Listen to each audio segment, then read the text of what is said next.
বাবারে তোর কাছে আমি মাপ চাই তুই নাম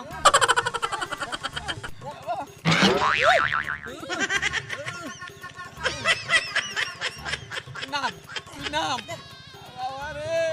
তুই কেমন মেয়ের জামাই আমার আমি তোর শ্বশুর হই আমি তোর বাপ তুললো হ্যাঁ ঠিক কথা বলছেন আপনি আমার বাপের সমতুল্য আমার বাহে আমার ছোট কালে যেই কথা বলছে ওই কথাই করছে যেমন মনে করেন যেই সময় ঘোড়া চাইছি ঘোড়া কিনে দিয়েছে হাতি চাইছি হাতি কিনে দিয়েছে এই প্লেন কিনে দিয়েছে কত কিছু দিছে আমি শ্বশুর হইয়া মোকে কইছেন কি একটা যৌতুক দিবেন মোটর সাইকেল হ্যাঁ তো দেখতে পারেন নাই এই আশা পূর্ণ করতেছি আমার দিয়া যাও যাও যাও ওই যে সামনে ওই যে পাম্পে যাবো হনে অন্ত তেলও মহলে আমার তেল লাগবে না আমার তেল ভরা আছে তুই খালি পিঠ থেকে নাম না না যাও যাও বাবা যাও বাবারে বলতে পারছি না পিটিলে হোকার মধ্যে আগে পারবো না যাইতাছি যাইতাছি যাইতাছি